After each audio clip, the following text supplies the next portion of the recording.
E a própria medicina, né?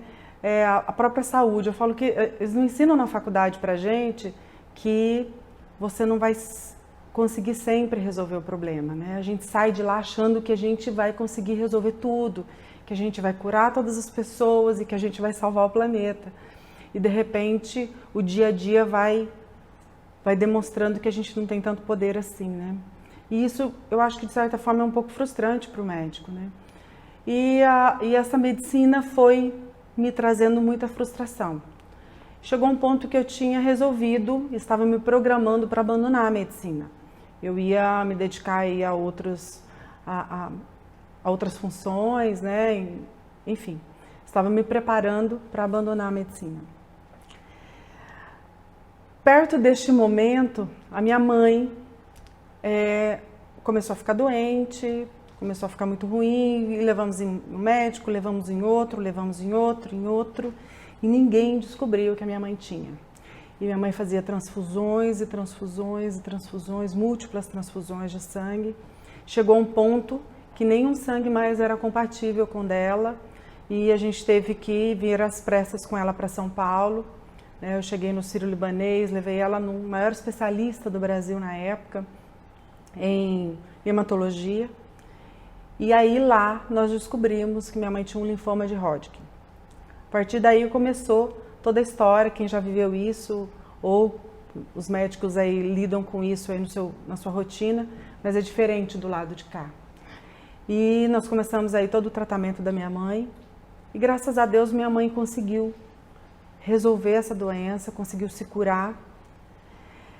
Só que com 5 anos de tratamento, fez todo o tratamento, né? Quando deu 5 anos, teoricamente ela estaria curada, né? Então a chance que ela teria de ter recidiva da doença seria a mesma que as pessoas da população, a população normal.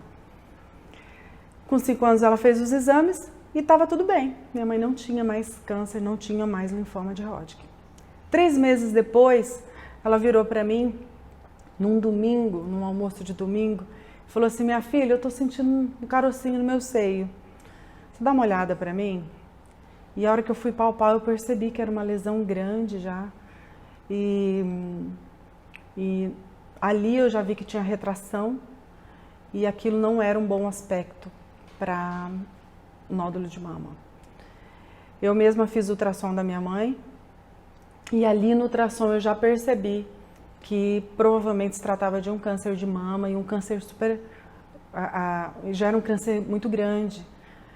E eu questionava: mãe, como que você não viu isso antes? Não vi, não percebi. Quando eu fiz o exame da minha mãe, se eu não me engano, ela tinha uma lesão de 12 centímetros aproximadamente. Então, uma lesão realmente grande, bem heterogênea, com contornos irregulares, tinha adenomegalia axilar. E ali nós começamos a segunda luta da minha mãe em 5 anos por um câncer. E dali veio o meu questionamento. Por que que uma pessoa desenvolve câncer 2 vezes, 2 cânceres que não têm relação um com o outro, não tinha história familiar nem de linfoma, nem de câncer de mama? E em função de todo o tratamento, foi muito complicado o tratamento da minha mãe, ela ficava muito ruim, ela fazia uma pancitopenia todas as vezes que ela fazia quimioterapia, enfim, era bem complicado. Nesse período eu engravidei e eu lembro que na última sessão de quimio da minha mãe, foi o dia que eu tive meu parto, às pressas, com 32 semanas de gestação, com uma pré-eclâmpsia grave. E minha mãe não estava comigo no hospital, porque minha mãe estava fazendo a última sessão de quimioterapia. Mas está tudo bem. Minha filha nasceu com 1,270 kg, ficou na UTI por 40 dias, graças a Deus super bem, evoluiu super bem, hoje é uma criança super saudável. Mas a minha mãe, eu perdi minha mãe naquele dia de estar do meu lado. Então é um momento que você não sabe se você vai sair dali viva, ou se sua filha vai sair dali viva, ou se vai as duas. Eu não sabia se eu ia deixar minha outra filha órfã, e o que eu mais queria ali era minha mãe do meu lado. E eu perdi minha mãe para o câncer naquele dia. Minha mãe estava em quimioterapia. Graças a Deus, minha mãe mais uma vez superou esse câncer, com todas as sequelas. Ele deixou muitas sequelas na minha mãe. Ele deixou uma cardiopatia grave, e e deixou uma dúvida muito grande. Que medicina é essa?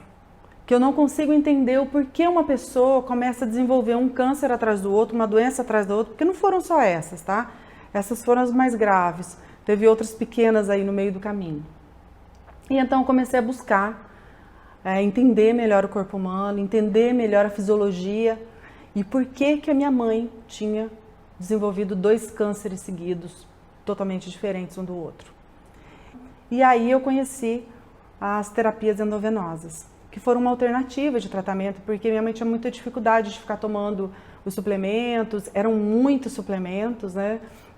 Eu lembro que uma vez eu levei ela, né, foi uma das médicas que me despertou para essa soroterapia. Ela passou uma receita para minha mãe e se a gente fosse fazer tudo de uma vez, dava mais de 30 cápsulas por dia. Então era inviável ela tomar aquilo, a gente foi fazendo por partes, por ciclos. E ali eu comecei a buscar alternativas para suplementar ela, porque eu precisava colocar minerais, vitaminas, aminoácidos dentro do corpo da minha mãe para que ela tivesse uma imunidade adequada para que novos cânceres não aparecessem ou novas doenças não aparecessem na vida dela. E aí eu descobri esse mundo novo, né? Que para mim era muito novo, e aí eu me dei conta que na verdade já é uma história antiga aí, que nos Estados Unidos, na Europa, já se pratica há muito tempo a suplementação através de soros ou de injeções intramusculares. E eu não tive dúvida, a primeira vez que eu escutei falar disso, eu já fui lá, já comprei os suplementos e já comecei a experimentar em mim. Já comecei a experimentar na minha mãe, já comecei a experimentar na minha família, e aí a gente já começou a observar os resultados e eu falei, uau, isso funciona. E quando a gente começa a ver novas alternativas de tratamento, você começa a entender muito melhor do seu paciente. Eu sempre digo que a gente vê às vezes um paciente como aquele paciente que tem uma enxaqueca há 30 anos. E muitas vezes não é uma medicação, um analgésico que vai resolver, mas é o equilíbrio do corpo daquele paciente. E a gente consegue fazer isso através das terapias endovenosas.